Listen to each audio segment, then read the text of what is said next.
জীবন একটা সাইকেলের মতো, চলতে না চাইলেও আপনাকে চলতে হবে। আমাদের জীবনে এমন ঘটনা ঘটে যা আমরা কল্পনা করি নাই। কল্পনার বাইরে আর কি, দোষ কাকে দেব? সব তো নিয়তির খেলা। যাই হোক, আপনাদের সাথে কথা বলতে বলতে রান্না করতেছি। আজকে আমি দুল দিয়ে ইলিশ মাছ রান্না করবো ভাবছিলাম। তার সাথে আবার বা আলু দিচ্ছি, আলু দিয়ে এলে হয়তো ভালো লাগবে এটা মনে করে আর কি। অবশ্যই অনেক স্বাদ হয়েছে তরকারিটা। দুলটা আমি বড় বড় করে কাটছি।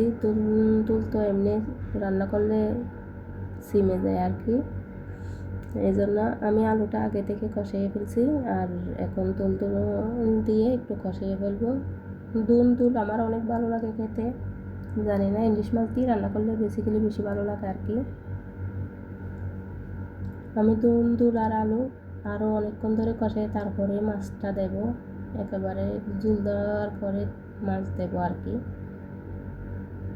এদিকে দুল ভালো করে কষিয়ে নেব।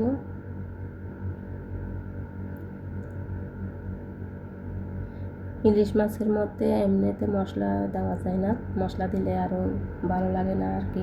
মশলা একদম কম দিয়ে আমি এখানে পেঁয়াজ বাটা আর এমনি পেঁয়াজ কেটেও দিছি, আর একটা টমেটো, দুইটা দিছি এখানে। টমেটোটা একটু কাঁচা কাঁচা টক হবে, এই জন্য কাঁচা টমেটো আমার কাছে অনেক ভালো লাগে, এই জন্য আমি দুইটা টমেটো দিছি।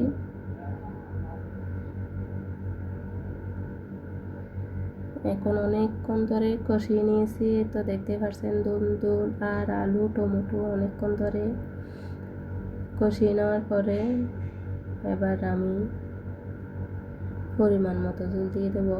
এরপরে আমি মাছটা দিয়ে দেব। আমরা তো তাজা খেতে পারি না, ফ্রিজের এই ইলিশ মাছ এক বাঙালি সুপার মার্কেট থেকে আনছি। এমনি মাছটা মজা আছে আর কি, তেমন খারাপ না, মাছটা ভালো লাগছে খেতে। বেশি বড় না, ছোট, 1 কেজি থেকে কম হবে। 1.5 কেজির মধ্যে দুইটা ধরছে এই ইলিশ মাছ।